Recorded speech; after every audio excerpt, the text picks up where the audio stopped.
You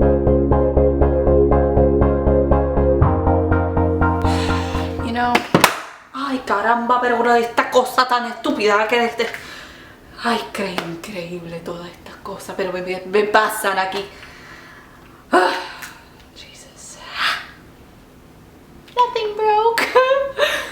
Anyways, what I was saying was the lighting in this room is just holy lighting. It's so golden and so beautiful. What's the time? It's 3:39 right now. I know I can't film like too late because then the lighting is off and you know the sun's on the other side or whatever, but right now the lighting looks so nice, makes my skin look like I'm glowing, like it's perfect. Hey everybody, so welcome back to my channel. And sometimes I feel like if you're new, you don't even know who I am, and this is the first time you're watching me, you're like, welcome back from what? My name is Claudia. I make makeup videos on here. Yeah. And today I will be doing a product review, and it is the Anastasia Couture palette, which is my first purchase of Anastasia. My sister has purchased other things from them, but I have never purchased anything on my own. So this is my first purchase from Anastasia, and I'm just going to show you real quick how it looks. It comes with 12 eyeshadows. I'm not going to name you which ones are shimmers, blah blah blah. I'm going to get into a deeper review of that soon enough. But I did want to mention that it does come with 12 eyeshadows as well as a duo brush, which I don't really use. Trying to get it out. I don't really use this. This is like the blending part, and this is like a more precise all over eyeshadow part. I don't really use that. I like using my own brushes, but I do occasionally use it when I want to get a little bit more of a precise eyeshadow, you know, more precision in my eyeshadow. Back to this review. Overall, I really love this palette. Now, I believe all Anastasia eyeshadows are amazing because I do have the Tamina palette, which is beautiful, as well as it's just so annoying. Like, this street is so busy, there's always cars, so excuse the noise. So I have the Tamina palette as well, so I know that the quality of these eyeshadows are amazing. They're on point. They do have a tiny bit of fallout when it's like a shimmer, but all the other ones are perfect. They go on very opaquely. You could build it up as well. I'm sorry, it's so distracting seeing so many cars. I'm not used to that at all. So hopefully I get used to this quickly since I just moved here and whatever. But it's just kind of annoying. But anyways, these eyeshadows are so great, so pigmented. I've used almost all of them except for the purple and the yellow. I haven't used those yet, but I will be doing a eyeshadow look featuring those. You guys know I like to do that to help you guys out, to give you inspiration and all that. So we'll get started on the one-to-one review of this eyeshadow palette.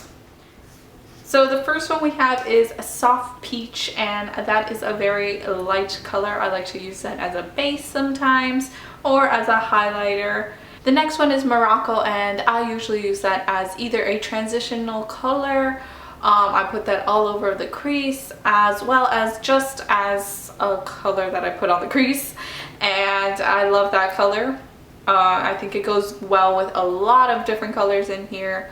Next one is Heirloom, which is the purpley violet color that has a bit of pink glitter in it. I love that color. I think it looks gorgeous. I haven't used that color as I mentioned, but it is one of the colors I want to feature in a future look.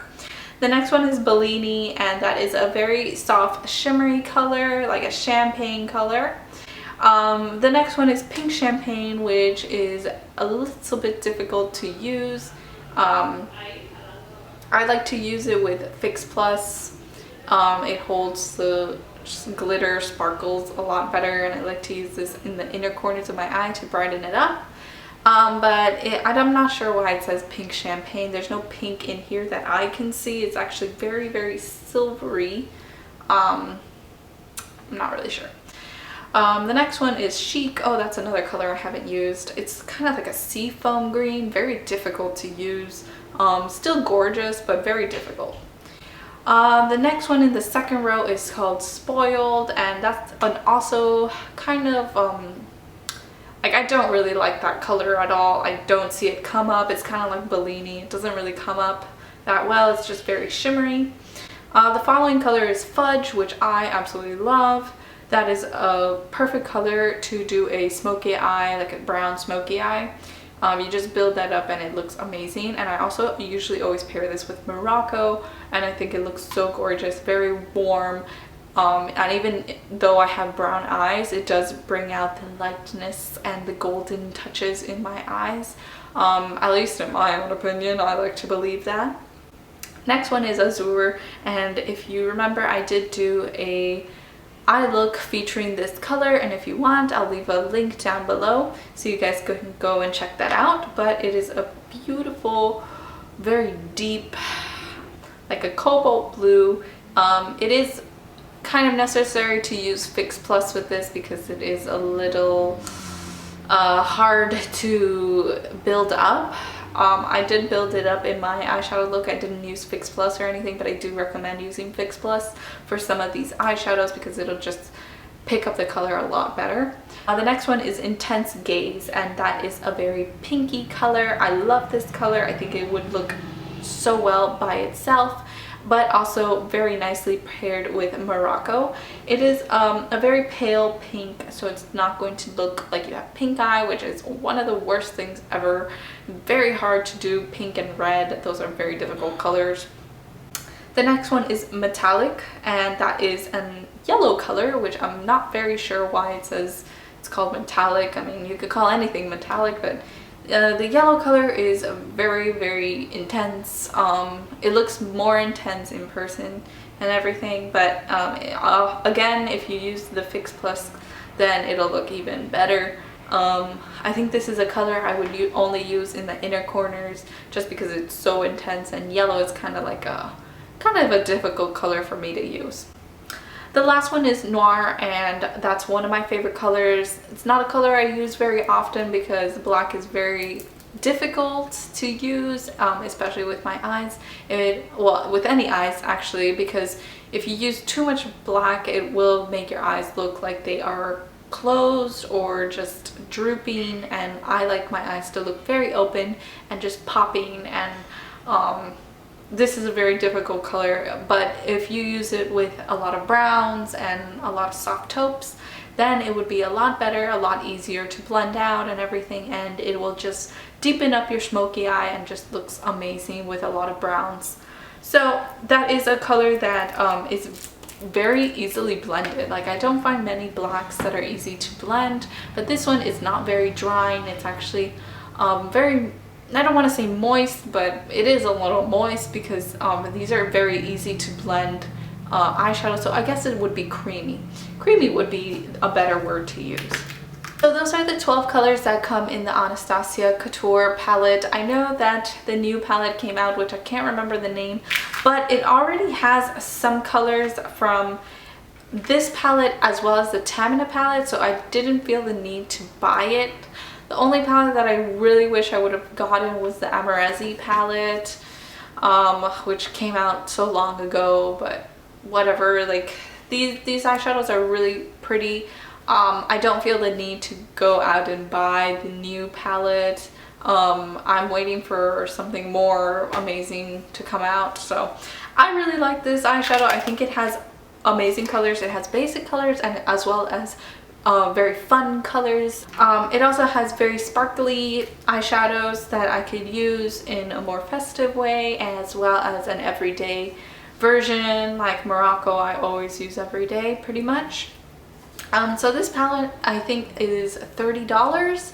If it's not, it's $32, but it's not too bad. Not like other palettes like the Naked palette, which is about $52 or more. And as well as the Shade and Light palette, which I believe is $46. So yeah, this is one of the cheapest palettes that I've purchased, but I really do think it is worth the money. Anastasia has a lot of great products out there, and one of them is definitely their eyeshadows. I believe their eyeshadows are amazing. They blend really, really nicely. So there's like a crash that just happened right outside my house. Just people are just so dumb. Like, it's a stop sign, buddy. How fast do you want to go? If you're going too fast, then, you know. So that's pretty much it. I really hope you guys liked my review. If you did, don't forget to thumbs this up, and don't forget to subscribe, because I do upload videos every week and I wouldn't want you guys to miss it. So I hope you guys have a great weekend, and I will talk to you guys later in my next video. Bye guys.